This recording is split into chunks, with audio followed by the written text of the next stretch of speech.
Looking for that competitive edge over all your mates in your mini league this season? Well, lucky for you, I've got the perfect video as we take a look at some of my favourite hidden gems in the new game. Now, before we dive in and take a look at any players, I just want to say that if you do enjoy any of the content that you see on the channel, be sure to like, comment and subscribe, as we are trying to hit 6,000 subscribers by the start of the new Premier League season. It'd be pretty cool if we could hit that milestone, so if you do enjoy it, you know what to do. Right, let's start off first with Andy Robertson, a player I am trying to get into my team. I don't know how I'm going to do it yet, but this is a player I think we potentially might be overlooking. I feel a lot of us have kind of got a lot of hype for Trent at the moment, and we're not really looking at Andy Robertson. Last season for him, 23 appearances, 5 attacking returns over the course of the season. The data's a little bit sparse, kind of favouring more the assists rather than the XG. Liverpool as well have some absolutely stellar fixtures to start the season,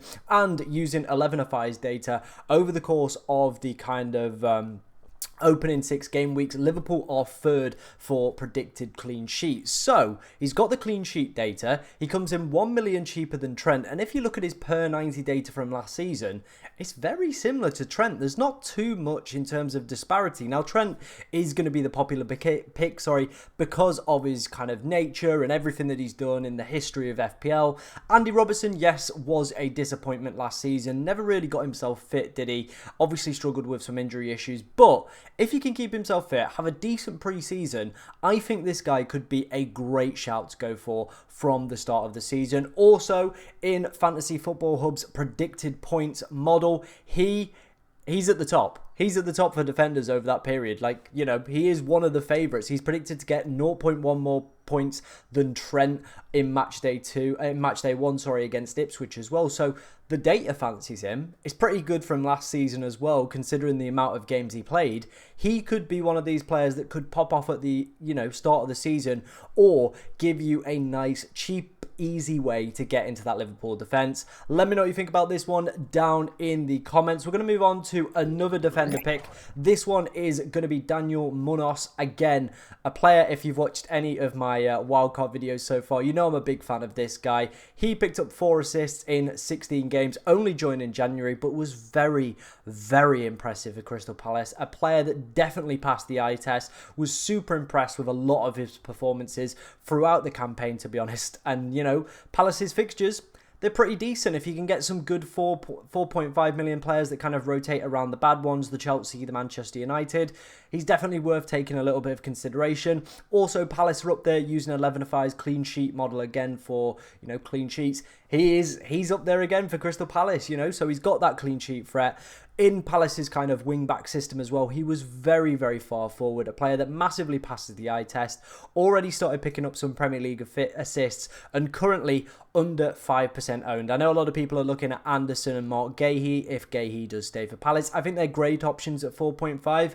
But if you've got that extra 0.5 maybe lying around, or you're looking for that little bit more attacking threat in defence, I think this guy could be a nice cheat code and a nice way into that back line. Right, let's move on to our next set of players. Now, this is Nottingham Forest. The opening 3 fixtures are stellar. And again, if you've watched any of my content either here or on YouTube, on TikTok, sorry, we're posting twice a day on TikTok. So if you want to go and follow me, they'll kind of flash up above my head at some point. It's FPL Tom. If you type that in, I will appear. Like I said, we've been talking about quite a few Forest players over on the TikTok and on some of the YouTube videos as well. If you know Chris Wood, he's already in my team, my updated draft, which has already come out. So again, if you want to go and check that out, head over, feel free. Chris Wood's in there. As you can see, goal involvement per 90, 0.75 is absolutely ridiculous. To put that into some context, that beats the likes of Ollie Watkins. It's very, very similar to what Alexander Isak's putting up per 90 as well. So that's kind of the caliber we're in for Chris Wood. Obviously, 14 goals for him last season as well. There is the slight risk that Taiwo Awoniyi, is now back in training, so might potentially impact some of Wood's minutes.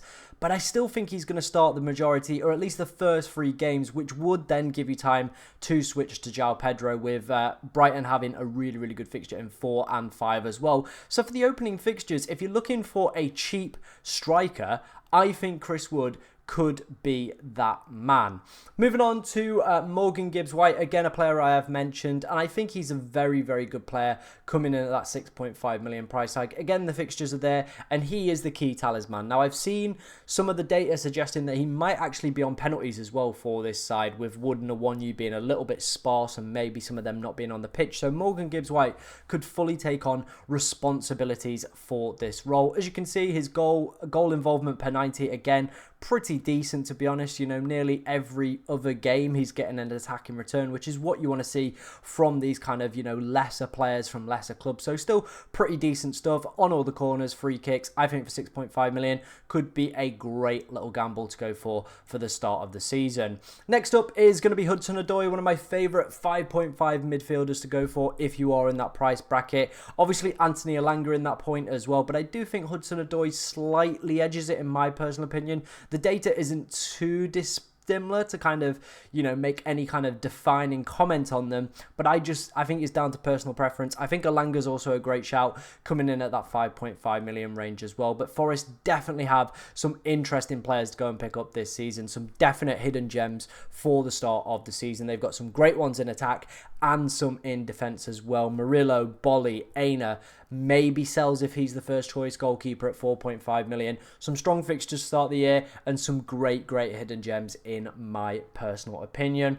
Right, let's move on to the next set of players. It is going to be Brennan Johnson and Richarlison. I think realistically, like, these two have kind of entered my thought process over the past few games, mainly down to the opening two fixtures. Now, we're going to cover another player in the video that I'm also looking at for kind of the 6.5 million range, but I think Brennan Johnson is a great shout at that price point.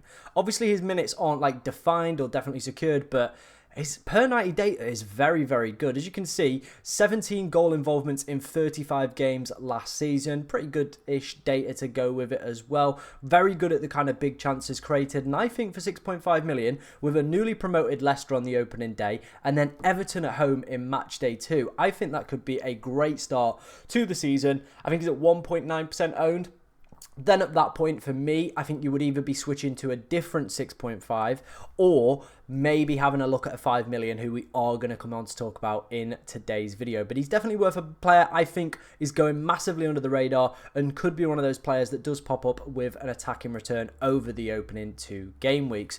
Richarlison also falls into that same category. His per 90 data was very, very good, to say the least. Very, very good indeed. When this man did play, he just knew how to find the back of the net last season. As you can see, 11 goals, 4 assists in 28 appearances. Obviously, there's still, you know, is he going to be fit? All that kind of stuff. I think he'll be fine. It looks like he's back in training, so I'm pretty bullish on Richarlison. I think, though, the only problem we've got with him is the plethora of quality we've got in that forward area, so probably why he's not as popular. But at the same time, I think that also works in his favour. The fact that you could get him for the opening 2 games, and then because there's that much quality, very easily switch off to him to another player with quality fixtures, have a little bit of a gamble on Richarlison for the start of season, and hope for the best. Now, if you didn't know, I have partnered with Fantasy Football Hub for the upcoming season. I just wanted to display this team graphic because it is super clean. The one on FPL this year is pretty naff, isn't it? But this, for me, I think it's brilliant. This is always how I've wanted to look at a team, seeing predicted points coming up. It is a beautiful little feature. There are plenty of other high quality ones on their website as well. They're also doing, you know, AI team ratings as well. We've covered obviously the top AI draft. They've also got predicted points, Opta data, and plenty of articles coming out from top FPL managers to get your teeth into. There is a 7-day free trial. All you have to do is click the link in the description. Now, I was talking about 6.5 million midfielders that you potentially could hop onto after going for Brennan Johnson or Morgan Gibbs-White, and I think this guy could be it. It is Leon Bailey. Obviously, the rumours are that Diaby is leading to Saudi Arabia. And again, this guy, I think, went under the radar. Had a really good season, as you can see. 21 goal involvements in 35 games. I think he averaged an attacking return every other game, which is very good going in terms of like per 90 data. So very good going. Obviously, a bit of an overachievement in terms of his data, but at the end of the day, his data per 90 was absolutely phenomenal. And as you can see, maybe you want to go from him from the start. Obviously, West Ham in match day 1, a pretty decent fixture. You'd have to probably bench him against Arsenal in match day 2, but then the long run of Villa strong fixtures after that point is immense. Leicester, Everton and Wolves on the ones on screen right now, but the good run does keep on coming and keep continuing as well. So Leon Bailey, I think personally, could be entering a lot of people's teams and could be a great little differential if you want to pick him up maybe in match day 3. If you're potentially thinking about going for Brennan Johnson, then making that switch to Leon Bailey, that could be something you could do, or just take a gamble and go from the start. I think he could be a fantastic little player to go and pick up. My only concern obviously is Champions League football and whether or not Aston Villa are going to, reinvest that DRB money back into the transfer market. Obviously, there's a lot of talk that they might be getting João Felix. Again, he will probably kind of combat some of Leon Bailey's minutes, which could potentially be a problem. But let's wait and see. For now, though, I think he's a great asset. But obviously, circumstances can, of course, change. Sticking with the Villa theme, let's talk about two players who we're not going to kind of look at the data because they didn't really play many minutes last season. So for me personally, feels a little bit pointless. So it feels like it's probably better just having kind of an open chat around these two assets. We're going to start off with Morgan Rogers first. Obviously, everybody's kind of favourite player in the FPL community at the moment. He's coming in at 5 million, already scored 3 goals so far in pre-season. It seems like Emery is a big fan. I've seen quite a few quotes where he's obviously talking up this young man, saying he's, got the potential to be the next big thing as well. Playing him in pre-season, good. Diaby's leaving, that potentially secures more minutes as well. And he's coming in at 5 million. If we see this guy start the season really, really well, I think a lot of people are going to hop on him. Now, I'm giving you the kind of the in now, the little in to go for him early and, take a little bit of a gamble on this guy because he could be a fantastic enabler, especially with some of the more premium priced midfielders and forwards in the game this season. If he continues to perform well in pre-season, starts to put the goals in, and if Villa don't maybe sign a backup or a replacement for Diaby, I think this guy could be the real deal. But let's wait and see on that one. Again, we're going to have to see how this plays out in pre-season. But just one for you now to keep an eye on. And maybe this could be the guy that could help you, start the season well in your FPL mini leagues. The next one is Barco from Brighton. If you've never heard of this guy, doesn't shock me. He could be playing left back at the start of the season for Brighton. Again, we're going to have to wait and see how this one pans out in pre-season. He's coming in at 4 million, so I definitely think it's worth highlighting him because he will be playing at left back with Estupinian injured, so could be a nice and easy route into that Brighton kind of defence. Again, using 11FI's clean sheet data, they've got some pretty good odds of a clean sheet over the opening couple weeks, so maybe we might be just gambling and kind of chucking this guy in. Could have, potentially some attacking returns as well. There was a lot of hype when Brighton initially signed this kid up, and now he could be getting his chance with Estupinian, missing the first month, potentially 2 months as well of the start of the season. And if this guy's doing well, would not shock me to see Estupinian benched. He didn't really finish the season very strongly. So again, this guy at 4 million could be a little bit of a hidden gem. Let me know what you think of all the players covered in today's video. If you've got any questions about your team as well, get them in the comments as we will try to answer as many as we possibly can. But thank you very much for watching today, ladies and gentlemen, and good luck in game week 1.